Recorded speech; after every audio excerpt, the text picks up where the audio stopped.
Cristián Retamal. I am an associate researcher with the Group of Governance on Climate Change at the Universitat Politècnica de Catalunya in Spain. And we are here with some friends from the Latin American region to discuss about the recent developments of the Loss and Damage Fund and this concept of providing or channelizing support to communities, vulnerable communities that are impacted by climate change. So the loss and damage concept has been present in the UNFCCC process since the very beginning, as it was introduced in 1997 by Vanuatu. But it was not until 2013 that gained momentum with the origination of the Warsaw International Mechanism on Loss and Damage associated with the climate change impacts. This is the WIM. And at COP25 in Madrid, back in 2019, countries agreed to establish the Santiago Network on Loss and Damage in order to connect developing countries with providers of technical assistance. And in COP27 last year, as you might know or remember, in Egypt, an agreement was reached finally on establishing a dedicated loss and damage fund or facility. We're now here to talk on the progress made recently in the operationalization of the loss and damage fund and the importance of making it available to all countries with vulnerability conditions. So I want first to introduce Adrián Martínez on my right. He is the director and founder of La Ruta del Clima. He is also a researcher at the University of Eastern Finland in the field of public participation, loss and damage, and international climate law. Please, Adrián, the floor is yours. So thank you for joining us. First, we're going to put a small video that is premiering here in COP28 and that we'll be releasing later this year. So go ahead.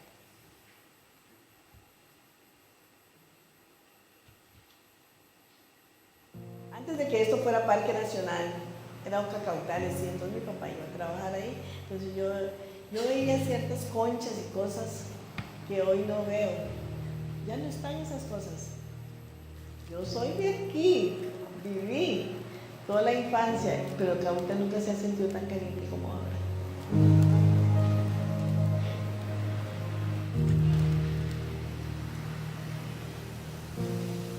La playa, el mar, la gente, todo el mundo aquí vive como familia.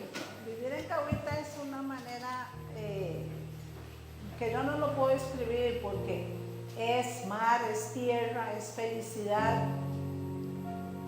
Cahuita, parque y pueblo han crecido y han tenido que adaptarse a varios cambios que han habido. Uno ha sido, por ejemplo, cuando Cahuita como pueblo era dentro del parque, ¿verdad? Y después, ya después cuando se creó la área protegida, salió del parque, eran pescadores, ahora no son pescadores, la mayor parte son turoperadores. Los lugareños de prácticamente todas las costas se han tenido que acoplar a lo que hay y han tenido que incursionar en la vida del turismo. Dependemos del turismo y muchas de estas mujeres y incluso hombres y jóvenes trabajan en la actividad turística. Por medio de todo lo que nosotros en el pasar de los años hemos venido haciendo, se ha venido dañando el medio ambiente. Aquello era en Alpaza del tanque de agua o tanque de captación de la casa que había antes, que era la primera casa de los guardaparques. Y ahí dentro de unos años, prácticamente Cahuita va a estar sumergido. El mar se está metiendo mucho.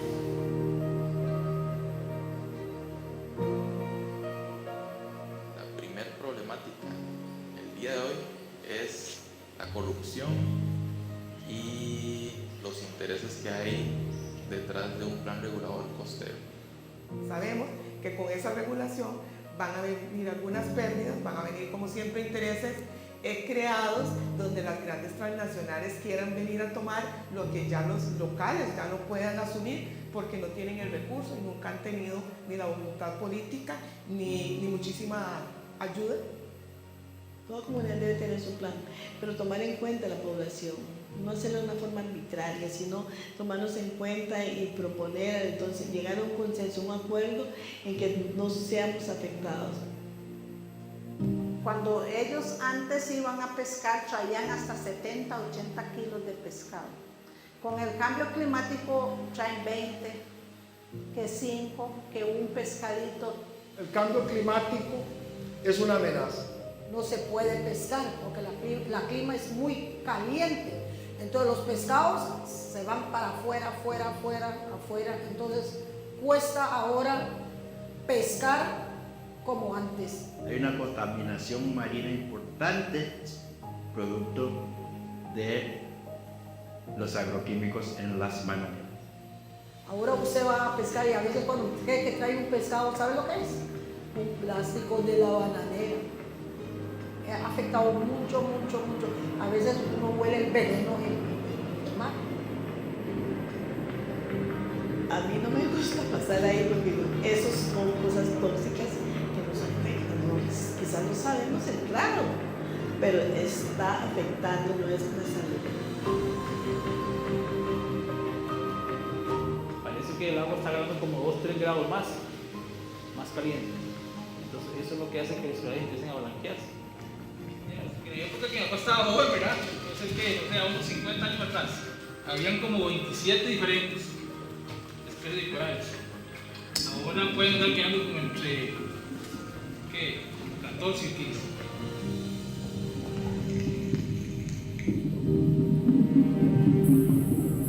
La capacidad de resiliencia que tendría esta comunidad es poder tener en sus manos las decisiones respecto a la relación bosque y mar.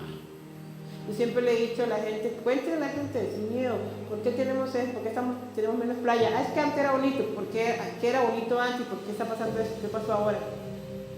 Creo que organizaciones que tiene el país deberían de voltear un poquito más los ojos a esta zona. Cuando hablamos de justicia, hay que dimensionar justicia para quién y justicia para qué. Hay que dimensionar si el otro está dispuesto a reconocer ese concepto de justicia. Como se le da justicia a una persona que no está cometiendo un delito y se le quiere comprobar de que es inocente, la justicia hacia el medio ambiente. Es una reparación del daño que usted le ha causado al entorno natural y el daño que usted le ha causado al ser humano. Yo tengo fe, yo soy optimista, pero no es una fe así ciega de que no, es que yo lo veo. Es una resiliencia tremenda. Cahuita siempre será Cahuita para mí. Y yo amo a Cahuita.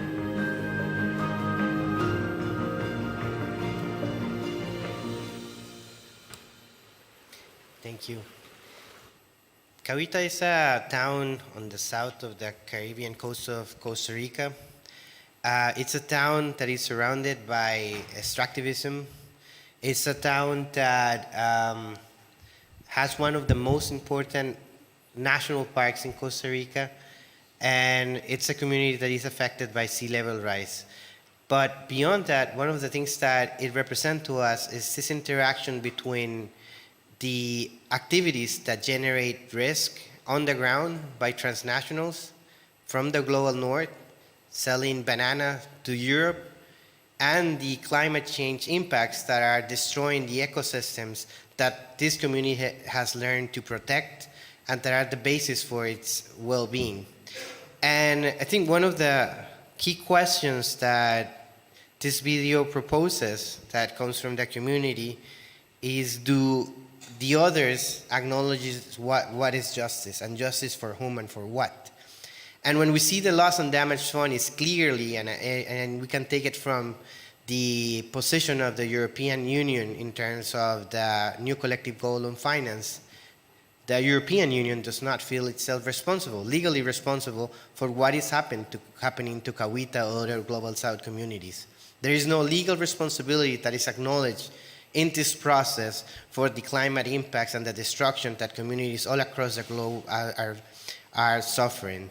And this is one of the key structures and the main mechanism that is behind how the Loss and Damage Fund was structured. A fund that does not recognize the CBDR, a fund that is based on donations, a fund that does not acknowledge human rights, and a fund that doesn't even come out to $1 billion, and there is no measure to replenish its sources. So if this is the reality, how can we then ensure communities that there is justice? Where is the equity and the responsibility applicable to Article 8? Because in this process, what we see is developed countries again and again and again trying to avoid historical responsibility, and communities on the ground finding any way they can to be resilient. And this is the message that the ladies from Cahuita were saying. They are a resilient community, but that does not make the suffering they're having just. And this is something that this process has failed. The UNFCCC did not stabilize emissions, did not provide sufficient time to ecosystems to adapt, and now those that have learned to nourish and to use the ecosystem to have a livelihood that is dignified are again being under threat due to the economic system and the economic model that the global north has imposed. Unfortunately, after the TC5, despite knowing that the World Bank does not provide a suitable place for this fund, despite knowing that there is no willingness to provide funding, despite knowing that there is no acknowledgement of responsibility, parties and many NGOs in this process remain silent and willingly accepted a loss and damage fund that does not conform and does not have the basic elements for justice. And this is the type of question that the people in Cahuita were asking. Justice for whom and justice for what? Justice for those that support a quick win to celebrate, or justice to create and generate an effective change? And that is not what was voted and decided in the TC5, and this is not what is going to come out of this COP. And that is something to worry, and that's why us and more than 40 NGOs across Latin America are signing a declaration to call in the Inter-American Court to demand for climate reparations as a human right, and that is why 4 NGOs in this COP wrote a formal submission to the Inter-American Court of Human Rights denouncing how the Loss and Damage Fund does not abide by international public law or human rights law.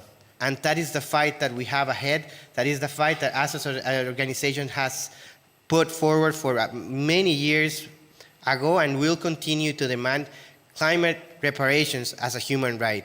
Thank you.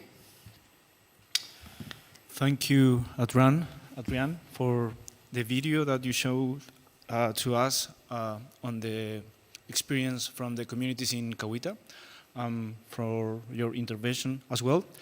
We will talk at the end, and now I want to introduce my colleague from the University of Catalunya as well, Aline Lara.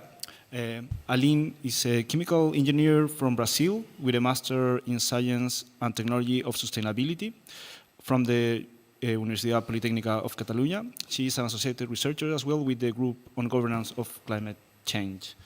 Please, Aline.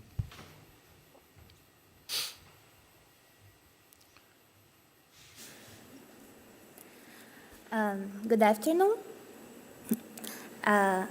I would like to take the opportunity to speak in here today in the name of the Group of Governance and of Climate Change. As Cristián just said, I finished my Master's in Science and Technology of Sustainability, and I will be contributing to this event by a more technical approach, using knowledge that I acquired in my research thesis to help making the Loss and Damage Fund operational, effective, and accessible for the most affected communities. So, as you can see in the screen, my thesis was about the deforestation in Brazilian Amazon, and in my research I developed a qualitative model helping decision makers to find the best solutions to achieve zero deforestation by 2030, as promised by Brazil's new government. So the key points that I want to bring here today for this events team is concerning mainly two issues of the operationalization of the fund. The first is about to get the money flowing. Once we get the money in the fund, where should it go?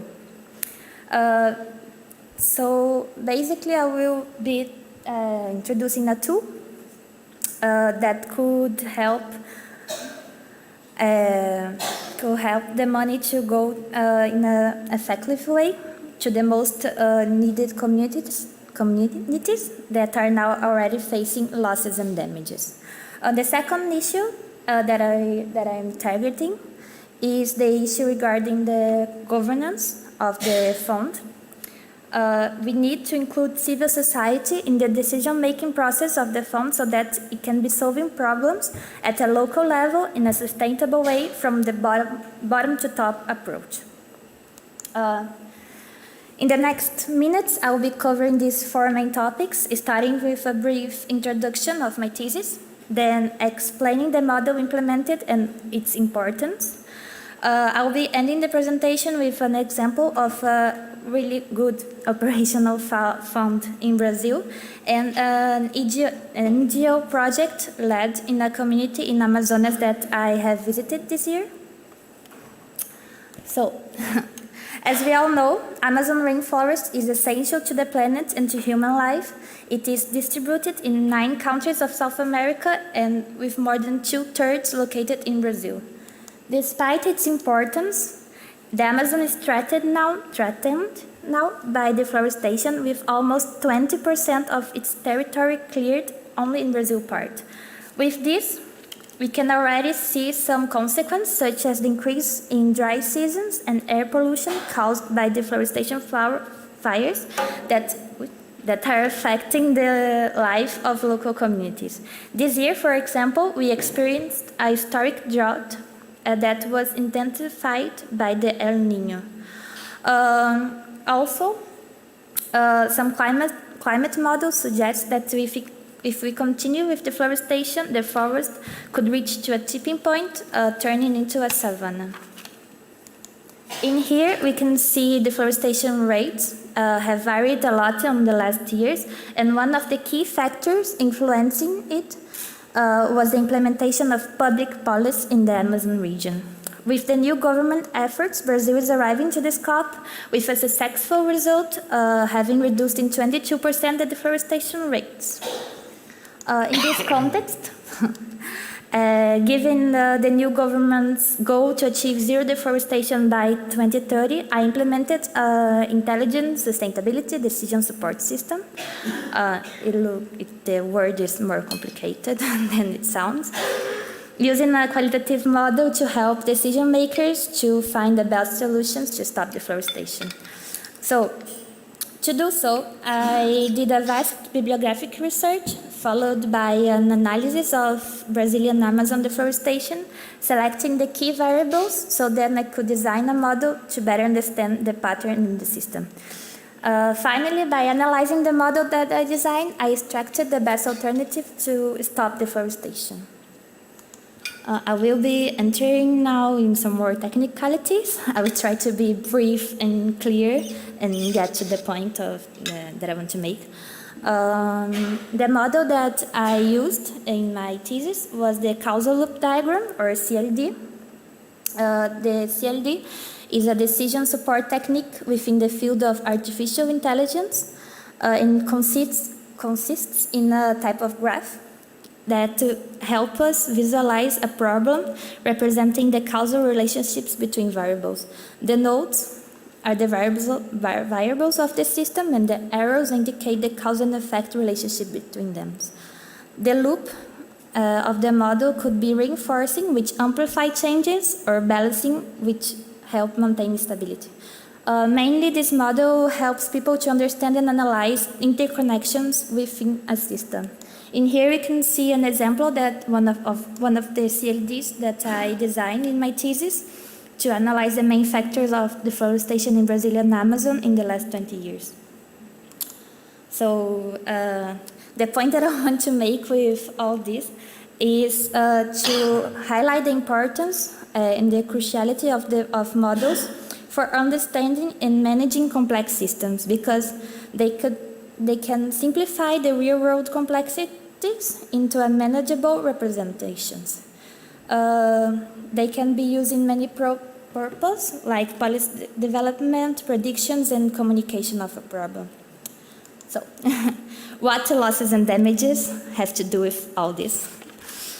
Losses and damages involve complex systems, and to better understand some events and find the best solutions to address losses and damages, decision-making models like the CLD could be an important and supportive tool. Just to conclude this more technical part of this presentation, I would like to highlight the importance of the scientific community to the efficiency of the fund and the challenges that they have in front, like the lack of a close definition about what are losses and damages, and then the lack of data from the most vulnerable communities. For the second part of this presentation regarding the governance issue, I like to bring an example of the Amazon Fund that was created at COP13 as an instrument for financing actions for reduction of emissions from deforestation and forest degradation, the RED Plus mechanism. The fund has been operational for 15 years now, and it is essential to stopping deforestation, having played a main role in the reduction of deforestation rates by 80% in between the years of 2004 and 2012. The fund is also present in more than 60% of Brazilian indigenous territory and almost 200 conservation units. The incredible results and the international credibility of this fund is mainly due to its architecture. It consists in a decentralized governance structure that is composed by two committees made up by representatives of the federal government, the governments of the states of Brazilian Amazon, civil society and scientific community, including indigenous people, small-scale farmers, and environmental organizations. In this kind of structure, government and society are participating under the same rules with transparent governance and a plural participation.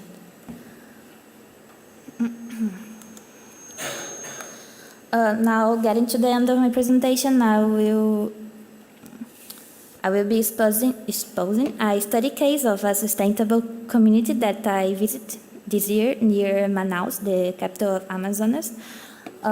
Tumbira is a community that's located nearby Rio Negro, and it used to be a community that had the main incomes from logging, and with the presence of the NGO FAS, Fundação Amazônia Sustentável, and in partnership with the Secretariat of Amazonas State, they could change this main income source from logging to ecotourism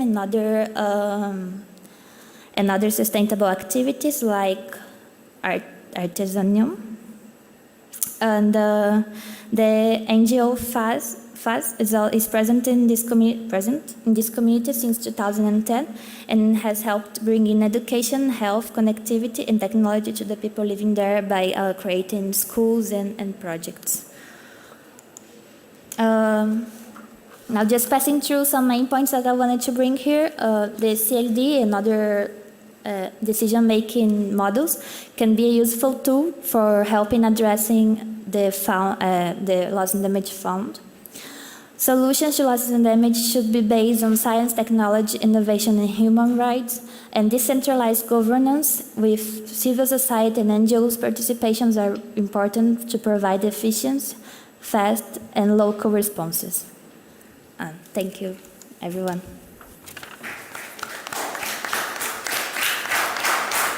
Thanks, Aline, for your presentation.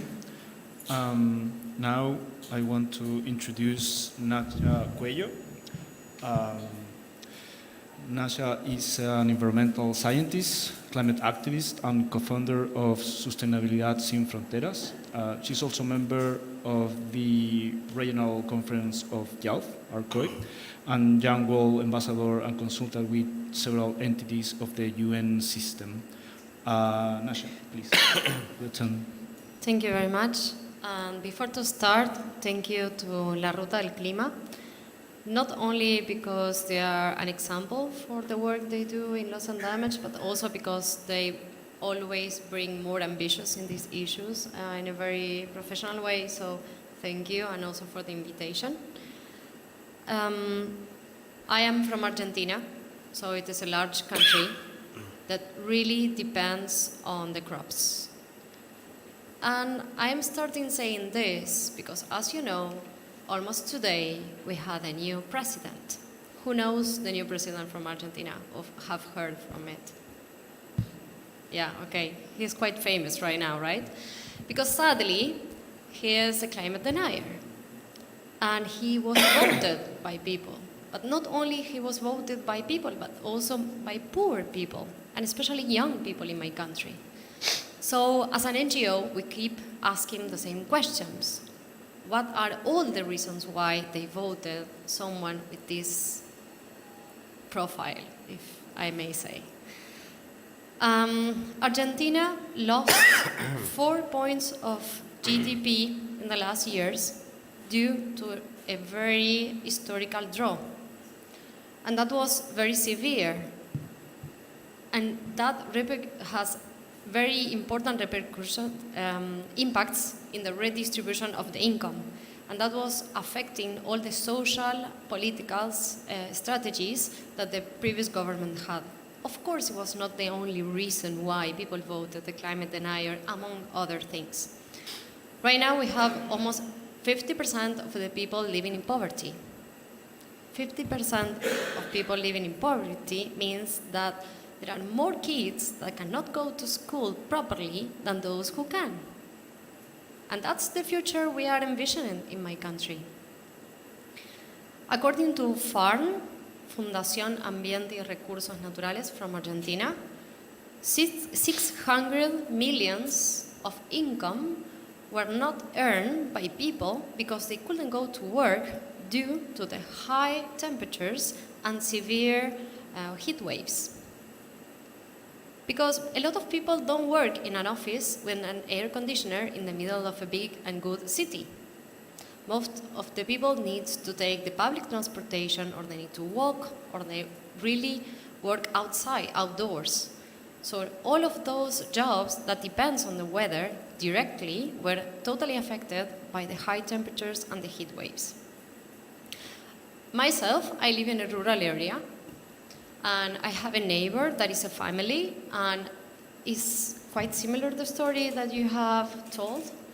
This family, they moved from the suburbs of the city because it was very insecure for the kids, so they decided to move in an area where I live to have a more happy life for the people there. But sadly, the drought was so severely affecting them. They have a dairy farm, a very small farm, but the pasture were not enough for the cows, and the cows started to die, and they didn't even could use them as meat because it's not possible. It is expensive. There are illness around, so they lost everything, and she had to start working again as a maid, and he returned. Driving a truck, moving crops from big producers. Those are my neighbors. So we are all surrounded by sad stories, sometimes stories of resilience, of people that outcome the weather, outcome the year, but many can't, and they lose their main medios de subsistencia, their main support for their daily jobs. So when we talk about the loss and damage fund, or when we talk about loss and damage strategies, we need to think about all of the people we know, we need to think about our countries, and we need to think with people in the center and other species, not only the human species, in the center.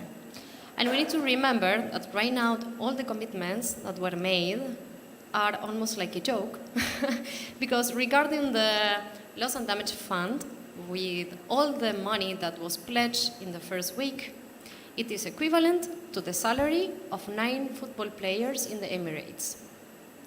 So we really need to address these numbers very carefully, not to fall into the idea that we are moving in the right direction, but we need far more ambition if we really want to be to have as an outcome solutions that are at the same height as the problems are right now. So I will be more than happy to share stories, data from my country, or opportunities to keep working together. And I really hope for the questions and dialogue, because I think it's the most rich part of all of this. Thank you. Thank you very much, Nasha. So that's the beginning of our side event, and now I want to follow with some questions to the panelists, and then I will open the floor for you guys to bring up your questions. So think about what you would like to ask and discuss. And I first want to start with Adrián. So La Ruta del Clima has been quite active following this last year since Egypt, the discussion of the Transitional Committee. You observed that very deeply, and you just mentioned, Adrián, that you are doing some work in order to bring a case to the Inter-American Court on Human Rights. So I wanted to ask you if you could perhaps give us a bit more of details on what is the case that you are aiming to bring. Yeah, well, first of all, thank you, Nasha, for your nice words. And I think just to also follow what she was saying, in 2017, just Hurricane-NET in Costa Rica made $850 million in losses and damages. So when you put all the pledges that have been celebrated here in these 2 weeks, it's not even what one hurricane does in damage for a small country, a middle-income country in Central America. It's pretty much nothing. And I think a lady from Asia was saying it's just peanuts. And that is what we have been given, peanuts, in a show.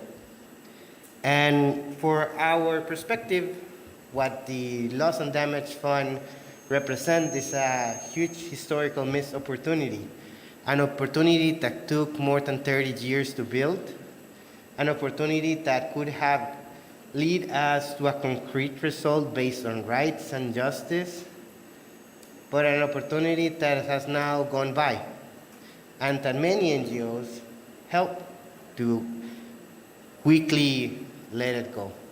And many of our governments in the Global South also embrace this structure. And it is one that will not provide justice in the scale and in the decades that communities in our region will endure loss and damage. So that's why we focus on legal obligations. That's why we focus on reparations. Because loss and damage is not an inherent condition of our people or our territory. It is a damage that has been imposed by countries and economies because of wealth and profit. Therefore, that wealth and profit and those people have to respond to the losses and damages. And this is not what has been structured here. And that is why clearly the European Union does not acknowledge legal responsibility. To the Inter-American Court, currently we have sent a submission on climate reparations on the consultative opinion on climate that expires now on the 18th, that hopefully for the middle of next year we'll have a resolution. We have also made with Ciel and AIDA, another NGOs, a formal amicus, where we have in detail analyzed how the loss and damage fund does not correspond to our right to integral restitution, how it does not correspond to international public law, how as the Paris Agreement as a human rights agreement that is supposed to ensure and guarantee our right to a healthy environment does not recognize our right to reparations for that transboundary harm that the court, at least the Inter-American Court, has already recognized. And that there is an obligation in this court due to a systemic integrative interpretation of the law to take on account all the state obligations that are applicable while they do decision making here. That this is not a place free of law and just on the interests of economic and private sector, which it seems what it is. Then we're also exploring ways to aid communities to provide and develop litigation based on an understanding of risk and not just on attribution science. There is companies that are responsible and countries that are responsible for promoting climate impacts due to emissions, but also increasing vulnerability due to their investments and extractivist action in the same communities that are being victims to loss and damage.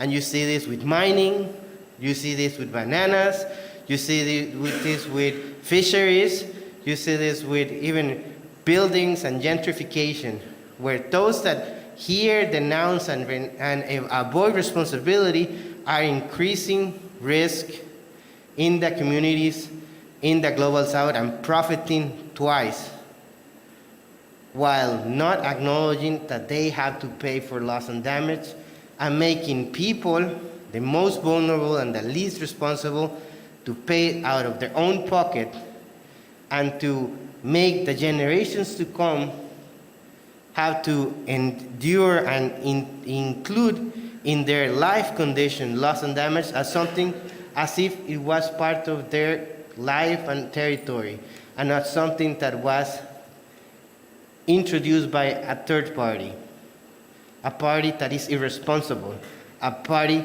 that does not abide by law.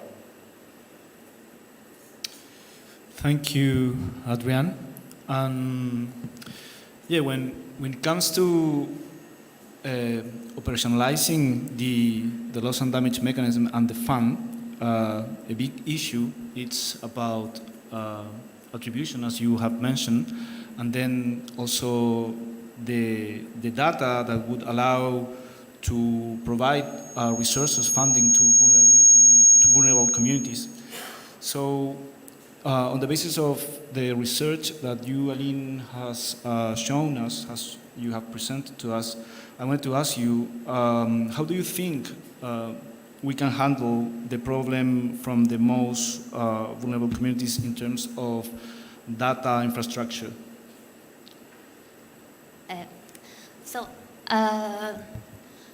I like here to just a brief comment. I'm not an expert in losses and damages, finances, funds. The last few days, I've been following some lectures about loss and damages, and I found this concern from the scientific community about the lack of data that the most vulnerable, the most needed have.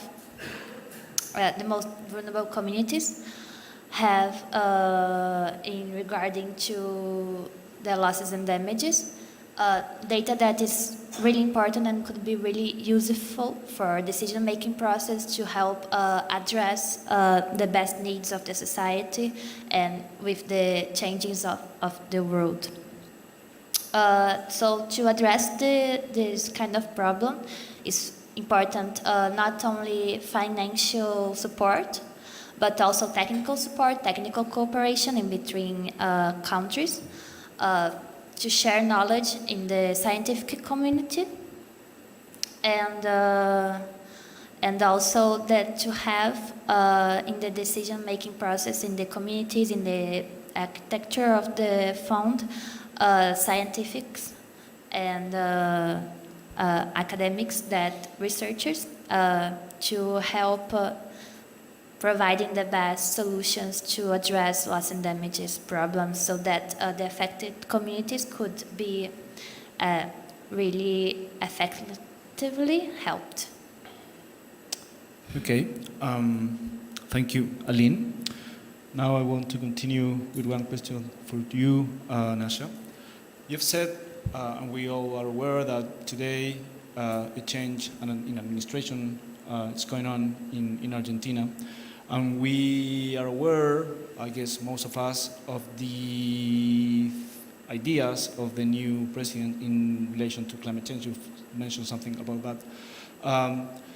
But that won't change the vulnerability that certain communities have in Argentina in regard to the impacts of climate change. So my question is, given the new situation in the administration, how communities in the region, in Latin American region, in South America, could support Argentinian vulnerable communities in order to address this issue of basically increasing resilience in order to address the climate impacts? Thank you for the question. I wish I had the answer for that question. I can say that with a government that doesn't believe in climate change, all the international aid will need to run through NGOs and other structures, like social structures. We are an NGO, we are part of the ecosystem, but there is a strong ecosystem that will keep working on adaptation, loss and damage, mitigation, awareness, etc. So I believe that I'm going to bring an example. We are part of the Regional Conference of Youth, and even if this is totally not enough, I will say that is one case where solidarity among countries can help provide resources, knowledge, opportunities, so they can keep with their work, and that is already something. I believe that in my country, for you to know something very concrete, the Minister of Environment doesn't exist anymore. It's going to be a secretary inside another minister, and it's going to compete with tourism and sports, so that's the level for environment. At the same time, it's going to be like a free pass for a lot of people working in the private sector to be more, to have less care for the environment in general, because maybe the laws regarding environment are going to be more flaws, and that opens the door for the pollution and other practices. So I will say that the social movements needs to be really aware of this, connected, empowered, and try to do the best to try to hold on all the damages that may come from these kind of governments. Okay, yeah, makes sense, of course. So now I would like to open the floor for a discussion with you on the other side of the microphones. I would like to know if we have some reactions, comments, questions from the floor in this regard on the discussion that has been going on this last year and the operationalization of the Loss and Damage Fund, and how countries and governments need to basically work in order to channelize the funds that are already put there. So I see there's a question there.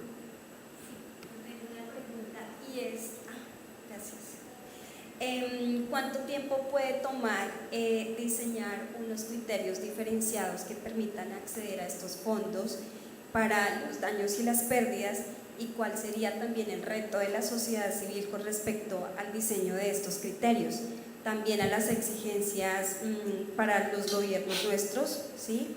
Y por último, sabemos que hay algunas pérdidas que no tienen no se pueden reparar con dinero. Entonces, para esas pérdidas materiales, ¿cuál sería el ideal de ese recurso, de ese fondo? Gracias.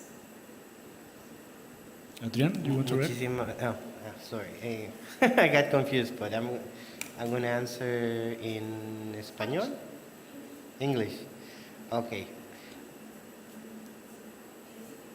In English.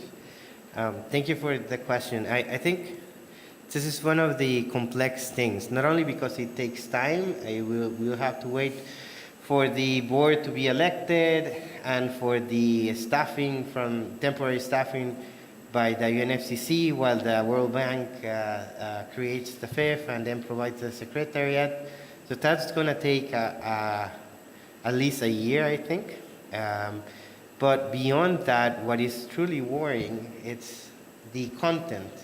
The board will probably need to have a mandate from the CMA COP to develop these sort of principles, and it lacks the participation of key stakeholders within its board. For example, the indigenous people did not get a seat in the board, frontline communities did not get a seat in the board.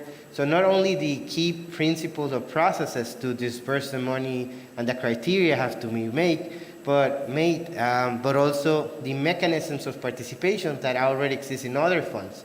For example, advisory boards for indigenous peoples, liaison officers for indigenous people, or for example, peasants and campesinos and campesinas are very important for Latin Americans to be included in this discussion. All those things have to be developed in terms of guidelines.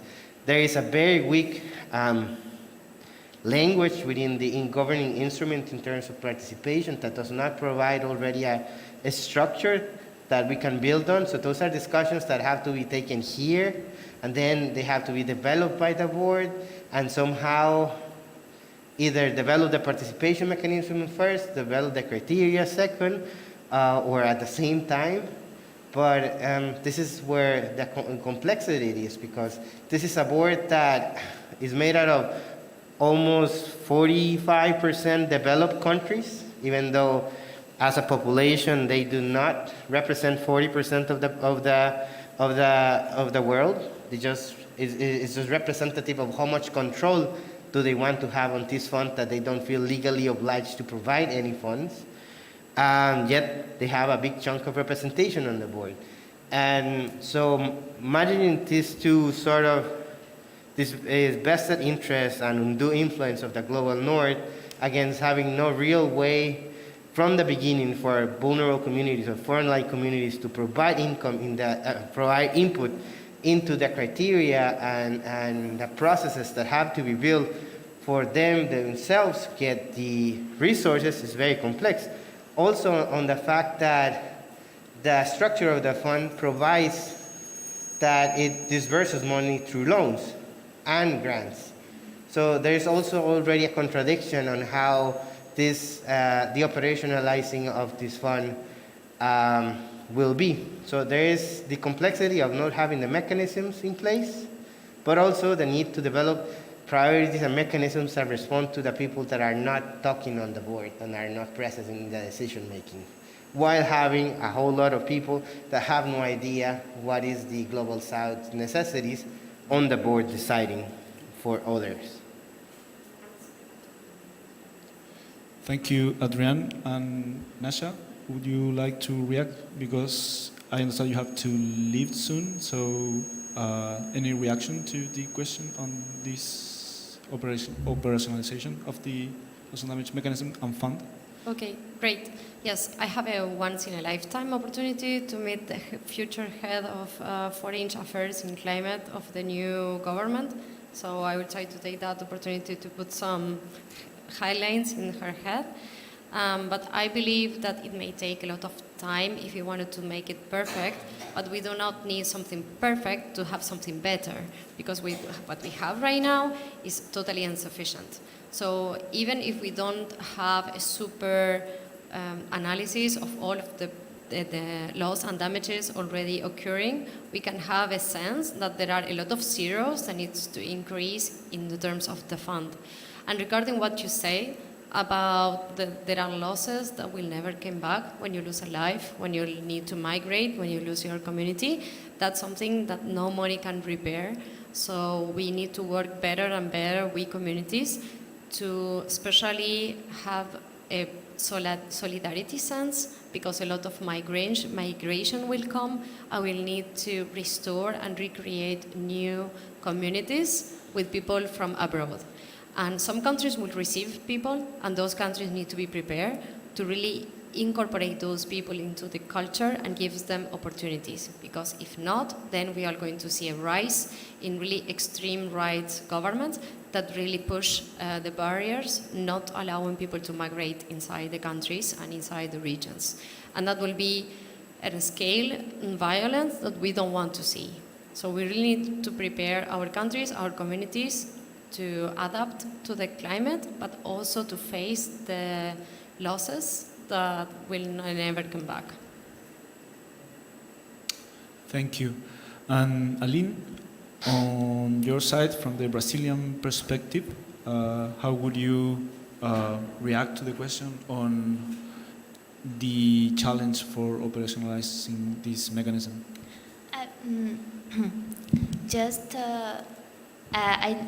I agree that we will take time, but it shouldn't take time because people are already facing losses and damages effects. We have a lot. Well, in each country we have. I can only talk about Brazil, but I think other countries as well have like a lot of NGOs and local mechanisms, local knowledges that could be helping address the losses and damages, but the problem is how to get the money to them. If we could establish an agreement between the countries and the board, just to get the money to the countries and then to the federal countries, to the state, and then to local communities to get to these NGOs, we could fast address this problem in like most effective way. And on the other side, if we already had the mechanisms done, it would be easier. And if we wanted to gather the knowledge of everybody and put efforts into it, I think we could also get these mechanisms to run faster. In the case of Brazil, for example, the Amazon Fund that I just exposed, it was closed for the last 4 years under the Bolsonaro government, and it reopened this year on January. We had, since we already had the structure of the fund made, that was an innovative Brazilian contribution in 2006. Since we already had this structure made, when it got reopened and by the community, both committees of the fund. Oh, now I have a microphone. Okay, when it got reopened, the both committees of the fund, Brazil could manage from January to this present moment to reduce in 50% the deforestation rates, only by addressing the money from the fund in the good way. So if we want to, and if we already have mechanisms and a structure well made, well prepared, we could be addressing the money in the really quick way. That's what I wanted to Thank you, contribute. Aline. So as a reflection is a fact that even though we have this mechanism and fund recently originated in the context of the UNFCCC process, there's still big challenge for governments and local communities in order to be able to channelize those funds, by now small funds, that are in the new loss and damage fund.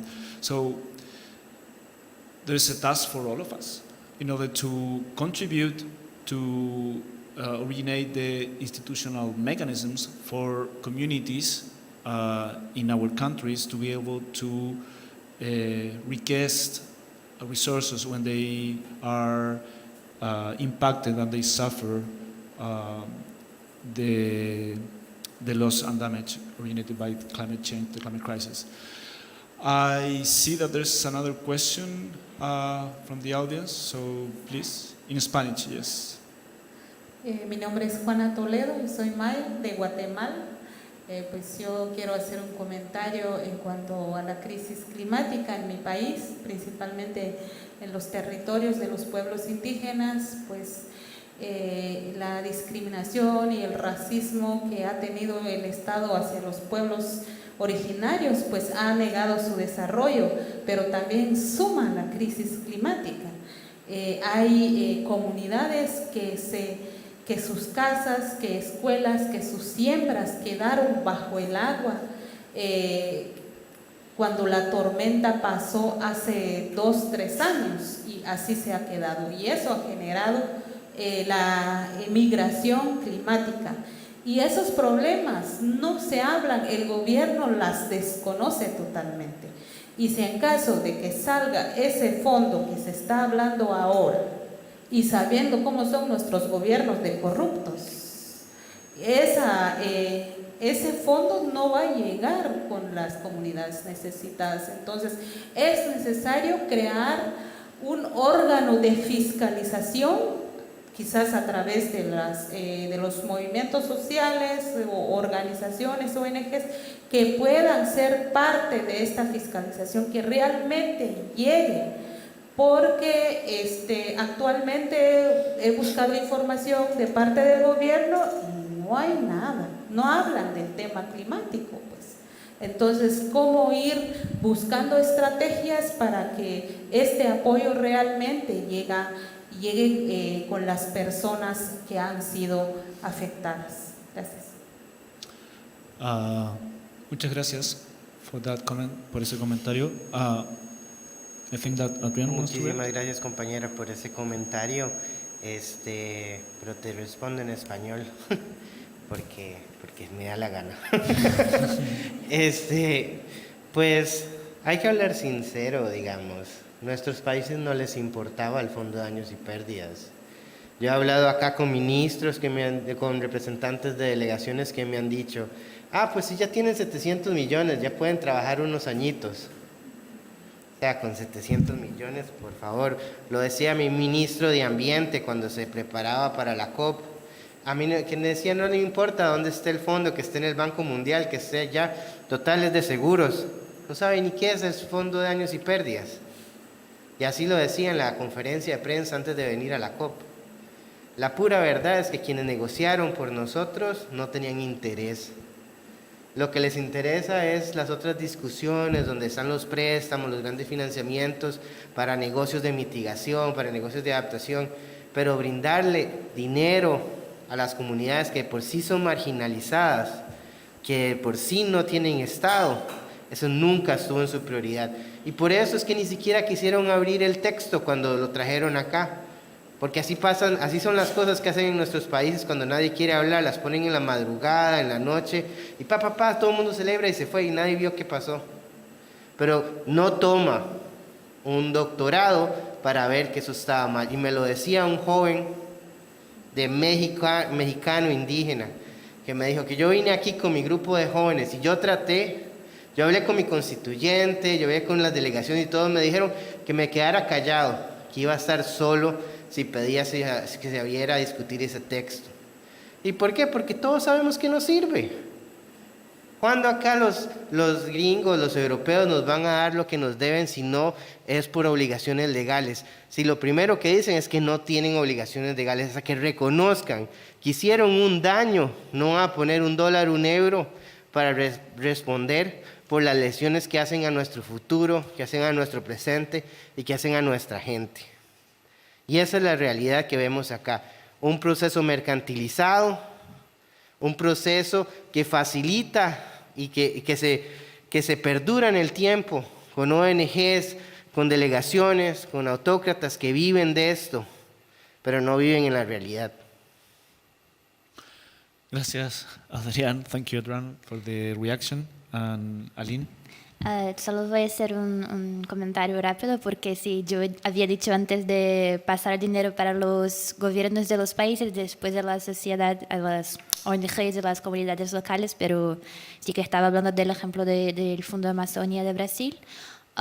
Y yo estoy de acuerdo contigo, entiendo la situación también, que esto es una otra problemática que deberíamos adresar mejor, que es hacer con que el dinero llegue directamente a las comunidades y no pasando por los gobiernos de los países, porque hay problemas de corrupciones y bien, esto es solo un comentario extra que quería hacerlo.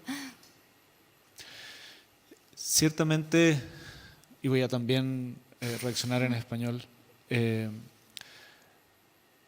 tema de la corrupción en nuestros países es un desafío enorme para nosotros en las comunidades poder vigilar y reclamar transparencia de cómo se toman las decisiones y de cómo se canalizan recursos para enfrentar los desafíos locales ante el cambio climático. Y ahí creo que la organización comunitaria de base es fundamental para que efectivamente esos recursos por los daños que se generan y las pérdidas puedan llegar de manera efectiva y eficiente a quienes realmente lo necesitan en los territorios y comunidades más vulnerables. We'd like to ask again to the floor, abrir de nuevamente al público para reacciones y preguntas, si es que existiesen. Todavía hay una pregunta ya, ¿sí? Nos quedan cerca de 20 y algo minutos, entonces...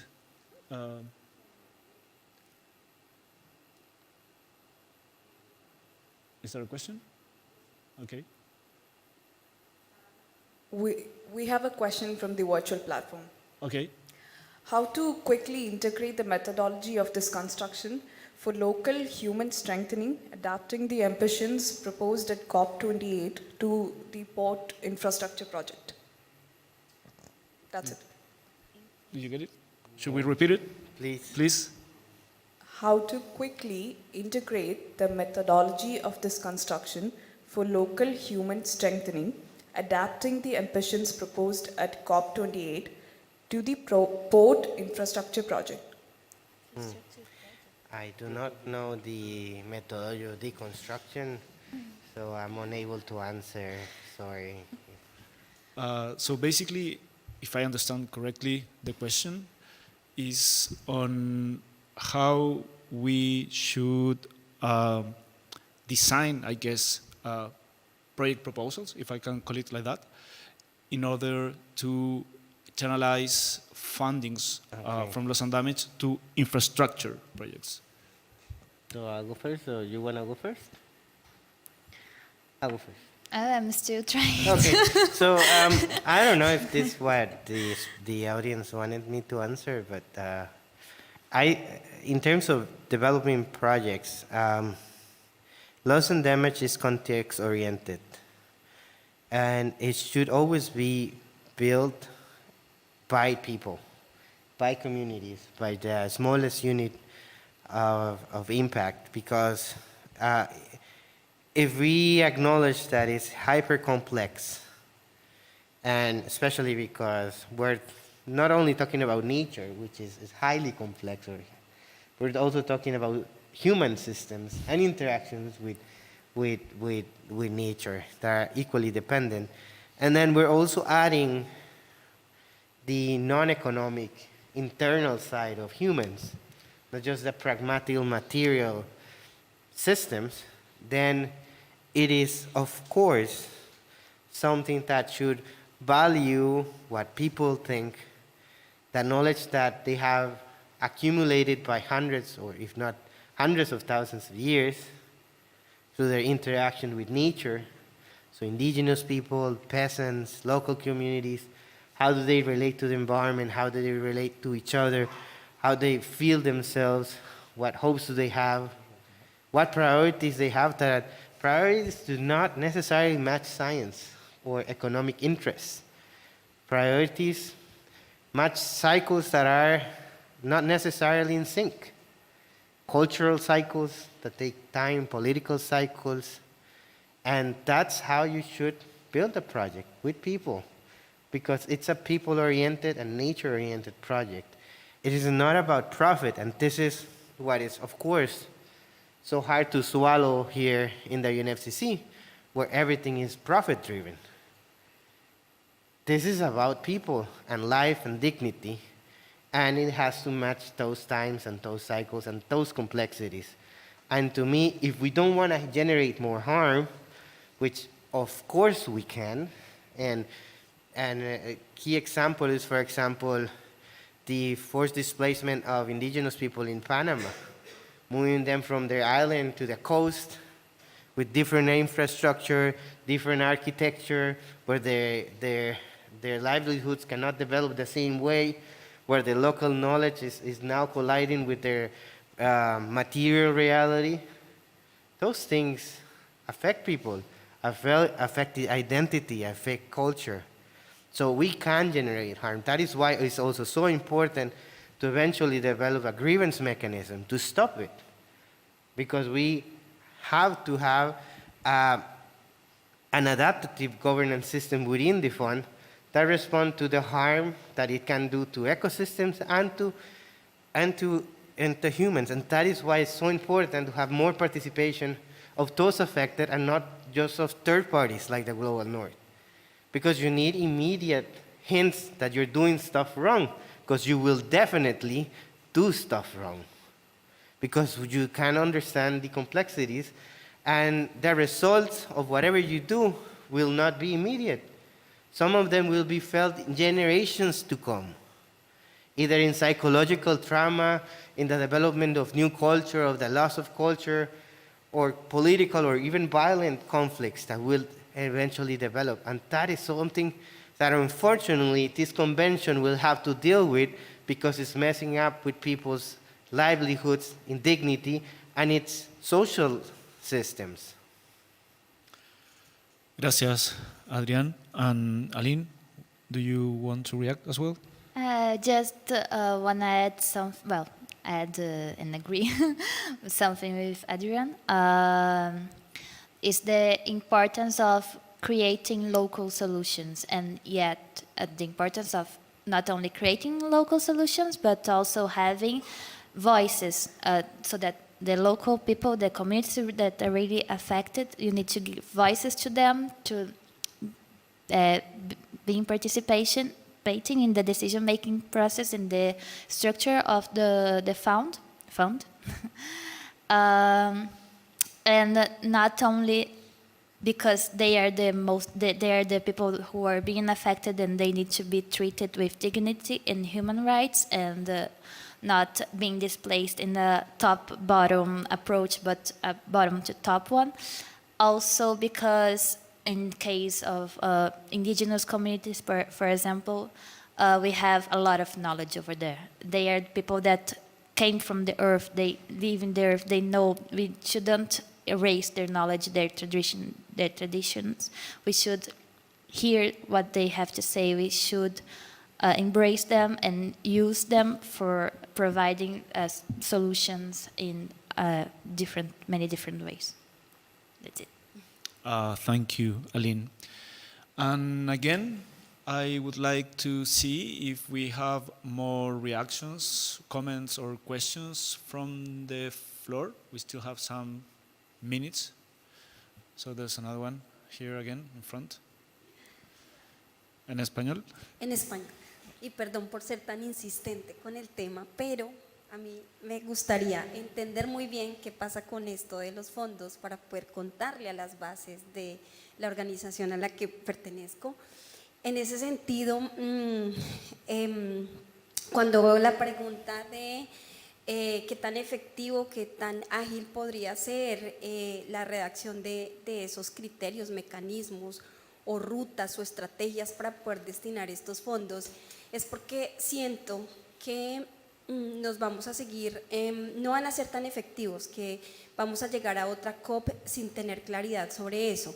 Y cuando hablo de los retos es porque también me gustaría saber si de repente en estas discusiones con sociedad civil, esa sería como una de las responsabilidades de las organizaciones, de la sociedad civil, para pensar también en cómo fortalecer esos datos, esas estrategias desde las bases y agilizar para que esto se dé mucho más rápido, porque vamos a seguir perpetuando que vivimos nosotros, los pueblos más vulnerables, todas esas pérdidas, esos impactos, y no vamos a tener cómo remediarlos, repararlos y ser más efectivos. Entonces, es como eso también. ¿Cuál es la responsabilidad de la sociedad civil, de ustedes que manejan muy bien todos estos temas, que están súper articulados y aliados con otras organizaciones más poderosas para poder agilizar todo este trámite?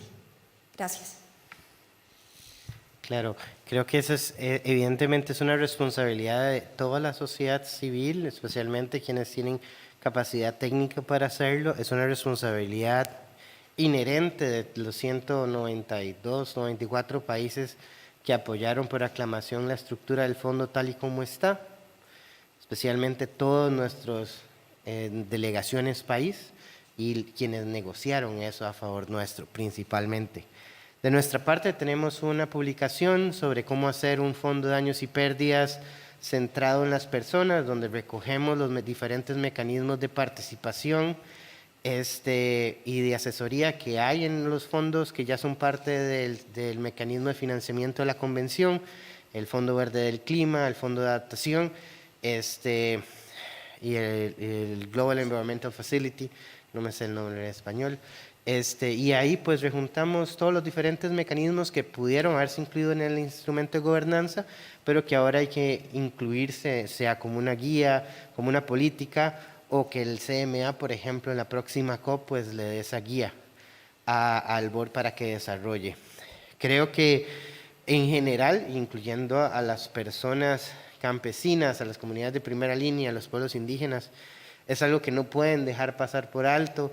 Va a haber que ir a estos espacios del Banco Mundial donde está esta junta, va a haber que presionar ahí, va a haber que proponer nosotras y nosotros qué es lo que queremos ser, cuáles son las condiciones que yo no conozco, por ejemplo, que tiene una comunidad campesina para poder recibir un fondo sin que ese fondo vaya a destruir sus dinámicas internas, sin que ese fondo vaya a generar dependencia de ese dinero que viene de afuera y que luego genere más bien una disrupción de su sistema económico, porque la gente deje tal vez de tener ciertas prácticas económicas o se vuelva dependiente de ciertos insumos de afuera, por ejemplo, y que más bien eso destruye la economía. ¿Qué puede pasar? Lo pasa con los proyectos de desarrollo, también lo puede pasar con esto, que un pueblo, por ejemplo, en el caso del Darién, con los pueblos indígenas por ahí, de cómo el tránsito de las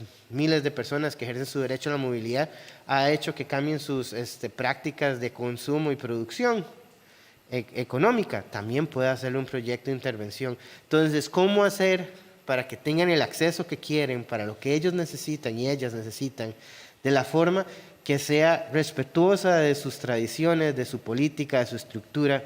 Eso es algo que no está en la ciencia, eso es algo que está en el conocimiento local, que hay que preguntarles. Y lastimosamente, la realidad es que no les van a ir a preguntar. Entonces hay que irles a decirles qué es y cómo es que debe hacerse. Porque son ustedes, las lideresas, los líderes de las comunidades, quienes saben y tienen toda la autoridad para decirlo. ONGs como las nosotras, aunque somos pequeñas y las más grandes, pueden resumirlo, pueden hablar con ustedes. Pero quienes deberían de hacerlo, aunque sea oralmente o que sea de manera cultural, de la forma en que puedan comunicarlo, son las comunidades mismas. Y eso es esencial, porque si no, hay otros, con otros intereses, que lo van a hacer por ustedes. Gracias, Adrián. Aline. Yo creo que se puede ser muy rápido si queremos hacerlo bien. El problema, lo que no sé muy bien contestarte es cómo hacerlo solo con la sociedad civil sin la ayuda de los estados, de los gobiernos de alguna manera. Por ejemplo, el único ejemplo que tengo es el de Brasil, por ejemplo, que fue un fondo bien estructurado por la ministra del Medio Ambiente junto con la comunidad científica. Lo estructuraron de una manera bastante innovadora en 2006 y sí que funciona muy bien porque ellos han invitado a englobar las comunidades locales a participar del Guidance Committee, del comité que guía para dónde son adresados los fondos. Y esto no, infelizmente no... hay fondos ya existentes en el mundo que funcionan bien y que se pueden ser usados de ejemplos, pero yo tampoco soy experta en políticas o algo así para estar contestando esto. Estoy diciendo un poco mi punto de vista y algún ejemplo que yo conozco, pero es esto. Yo entiendo y creo y prefiero acreditar que si queremos, sí que podemos hacerlo bien y rápido. El problema son los conflictos políticos, la corrupción y bueno, algunos otros impases que tenemos en la sociedad que haga con que estos recursos acaben no llegando a la gente que de verdad necesita. Gracias, Aline. Hay paño que cortar todavía. Respondiendo a la pregunta, y lo voy a hacer en español, la institucionalidad está recién siendo creada. Se acaba de aprobar la forma que se ha discutido con más o menor participación y es una institucionalidad naciente a nivel multilateral. Los países ahora, en América Latina, en todo el mundo, que van a poder acceder a estos recursos, cada uno va a tener que hacer la implementación en sus jurisdicciones en base a sus propias estructuras e institucionalidad. Entonces, las comunidades deben estar ciertamente muy atentas a cómo los gobiernos centrales comienzan a transponer esto a la realidad local, a la realidad nacional. Y es ahí en donde creo que iniciativas como la Ruta del Clima, como también el trabajo que hacemos nosotros desde nuestro grupo de investigación en la Universidad en Cataluña, podemos ser ese puente con las comunidades, de dar a conocer cómo los gobiernos están haciendo ese trabajo y buscar espacios de participación, ciertamente, invitando a las comunidades a estar informadas y de alguna manera, va a depender de la gobernanza de cada país, ciertamente, identificar esos espacios en donde las comunidades se pueden involucrar y estar informadas. También en América Latina tenemos Escazú, ¿sí? Y sin ser experto yo en ámbitos legales, creo que la implementación de esto podría perfectamente estar cubierta y requerir información y consultas desde la jurisprudencia que significa el Nobel Acuerdo de Escazú. De hecho, para continuar lo que estabas diciendo, el acuerdo de Escazú habla sobre el derecho a reparaciones por daño ambiental como acceso a justicia. Entonces es algo que tenemos que tener muy presente y que tenemos que recordarle a nuestros gobiernos si se les olvidaron cuando crearon este fondo, al menos a los que han firmado. Y de nuestra parte también, respondiendo a tu pregunta, estamos trabajando ahorita en Honduras y Colombia desarrollando un sistema de monitoreo e información comunitario para poder reportar desde las comunidades con metodología para que ellos y ellas puedan, por medio de ciencia ciudadana, recuperar su historia y poder contar qué es lo que están viviendo en daños y pérdidas y poderlo escalar y que más comunidades puedan tener esa información que sea propia y que ellos y ellas puedan decirle a sus autoridades o al gobierno o a las instancias internacionales qué es daños y pérdidas en sus propios términos. Gracias, Adrián. Y con eso, si es que no tenemos más preguntas, if we don't have more questions from friends watching online, I think that I would like to thank you all for joining us this evening now. And yeah, keep in touch, keep following the process, the implementation of this loss and damage mechanism. And until the next time, thank you, everybody.